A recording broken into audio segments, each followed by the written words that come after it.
My name's Katie. I've been a professional artist for 8 years, and I've done some reflection recently on some things that I've learned along the way, and I thought that I would share 8 lessons from 8 years with you.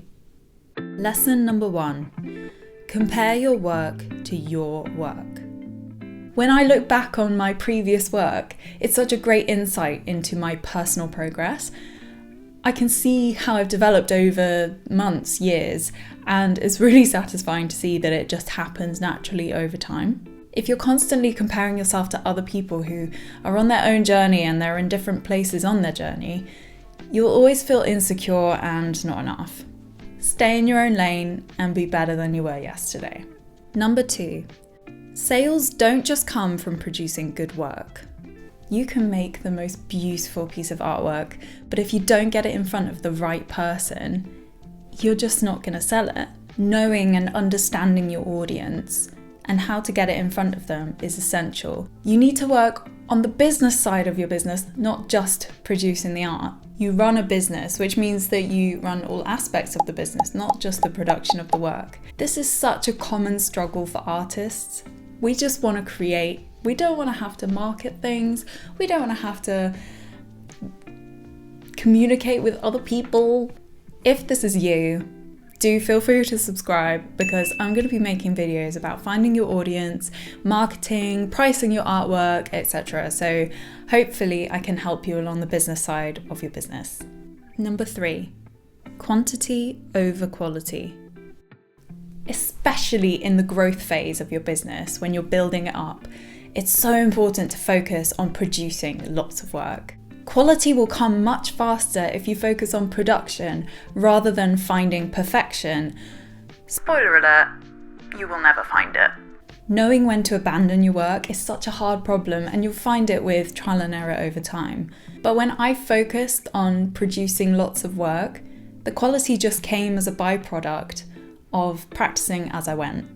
Number 4, look at your work through different eyes. Over the years, I've picked up lots of different techniques that have helped me look at my work more objectively. When you're focused in on producing a piece of art, it is really, really frustrating to know that something's not right, but you just can't see what it is. And sometimes you have to look at it in a different way to be able to see the issue.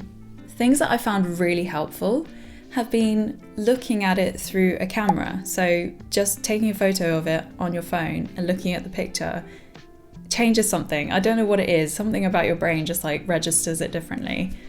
Also using a mirror, so you're seeing it in a different orientation. And also asking someone who knows your subject matter as well as you do, or better than you. They can pick out little things that they know because of their experience with the subject. And of course, the most obvious one is having time away. It's really, really important to come back from your work, take a day, take a week, take a month. Sometimes I've gone back to work a year later and then I've been like, oh my God, that's wrong, that's wrong, that's wrong. I can see now clearly. So give yourself time to come back to it with fresh eyes. Number 5, people buy from people. This is a very well understood concept in the world of business. And even though art is such a visual, does what it says on the tin type of thing, it really still applies. 10 years ago, I went to this show and I found a print that I absolutely loved. I loved the style of it and I thought, I've just got to buy it. And the artist was selling it was so disinterested. She was so disengaged. She clearly didn't value me as a customer. I wish I had just walked away, because she definitely didn't deserve my money. But now, 10 years later, every time I see that print, I can appreciate it, but I still have that negative connotation because the experience of the purchase and of the artist was so negative. It's just completely changed my perspective on it. In the 8 years where I've been selling my own work, I've formed really good, strong connections and relationships with my clients. And I can see how much it matters to them. They really care that they have that direct two-way communication system with the artist, and they will value the art more because I have valued them. Number 6, it's always better to sell out. I made the mistake when I did my first print order to overdo it. Really overdid it. With this print that I was ordering, the more you buy, the cheaper the print is. So being quite an economical person, I was like, well, yeah, I'll buy a big quantity, save money, and I'll make tons more profit. Well, this was 4 years ago and I still have the majority of this print order. I don't think I'll ever sell them. The problem is, first of all, I didn't know how many people would buy them. I'd never done it before, so I way overestimated that. But also, by the time I'd sold a few, my work was so much better in that year that by that point I was like, I don't want to sell that stuff, I want to sell my new stuff. Having stock that you can't shift is really annoying. I've still got stuff from 4 years ago because I didn't sell all of them, and I don't think I will ever sell a lot of them. And it's such a waste of paper, it's a waste of storage space, and it's kind of stressful having it there. So I would definitely start small, test the waters, and if you sell out, that's a good problem to have. When I started making calendars, I started with really small batch numbers, and I sell out every time. And it's because I tested it out, I know roughly how many I can sell, I push it every year, and the very fact that I don't have many creates a buzz and it creates urgency, and people are more likely to actually buy it because there's not that many. It's funny because it actually has the opposite effect of having so many that you're trying to desperately sell them to people. Having a limited number is really attractive. Number 7, protect your boundaries, whatever that means to you. It is so hard to work for yourself and to work from home. And if you're an artist, you're probably doing these. Being super flexible with your time is one of the best things about being an artist, but it can also be something people take advantage of. It's also very easy to be distractible, if you're that way inclined, which I am.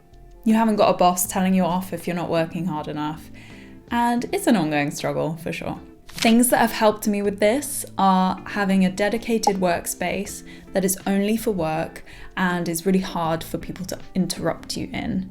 Implementing a structure and a schedule into your work life is really important. Having days where you know you're working, times that you know you're working, and times that you're not working. You can communicate to your friends and family when you're working so that they know where to respect your boundaries. Because being an artist, so much of the time you need that focus time, that time to get into a flow state. And if you have people constantly distracting you and calling you up and texting you, it's really detrimental to your work often. Recently, another boundary that I've had to set is to stop taking on work so far in advance. I've been taking on commissions that are a year out, a year and a half out. It's really hard to make realistic commitments so far in the future because you don't know what you're going to be doing at that point. For me, it just created so much stress and commitment that I wasn't realistically able to make. I ended up resenting some of the work and feeling a lack of creativity. So I've stopped doing that. I've now got a waiting list and it's the best thing I've ever done. Number 8, you won't always feel like it. Waiting for inspiration to strike is a terrible way of running an art business. Sometimes I have a deadline, and even though I have 100 reasons why I'm just not in the mood, sometimes you have to just get on with it. Having this problem recurring again and again, I've found that actually it doesn't need motivation or inspiration at the beginning to work. It's such a common thing in the productivity world of just get started and you might actually get into the flow of things. Well, I think it's the same for making artwork. I have definitely found that creativity and inspiration come through doing the art itself, and it builds on itself. So all you need to do is find a way to convince yourself to start. I personally find the dedicated workspace really helps. It subconsciously makes my brain go, right, we're working now, focus time. Also incentives and low expectations, like I'm just going to do 10 minutes and then I'm going to have a break, or I'll do half an hour and then I'm going to make myself a nice coffee. Another thing that I do a lot is listen to a podcast while I'm working. So you're entertaining your brain and you're sort of giving yourself a reward whilst you're working. And that really helps me to just get on with it. Of course, there has to be a balance. And if you find that you're constantly not in the mood to work, then there's probably a bigger problem that you need to sort out first. I've definitely been in this position where I've been overwhelmed with the amount of work or not enjoying the work because it's not what I choose to do. And so it's really good to keep reflecting on why you're not in the mood. Sometimes, which is often the case for me, it's just because you're being lazy, and you have to find ways that you can trick your brain into just getting started. So there we go, 8 lessons for 8 years as a professional artist. I hope that this was interesting or useful, or if not, it was just a nice little reflection exercise for me, so you're welcome. I hope to see you around. If you liked this video, please give it a like. Please subscribe if you want more content like this. It will really help me to grow my channel and get in front of more artists like you, so I appreciate that. Anyway, thank you so much for watching. Happy birthday to me, and I will see you soon. Bye!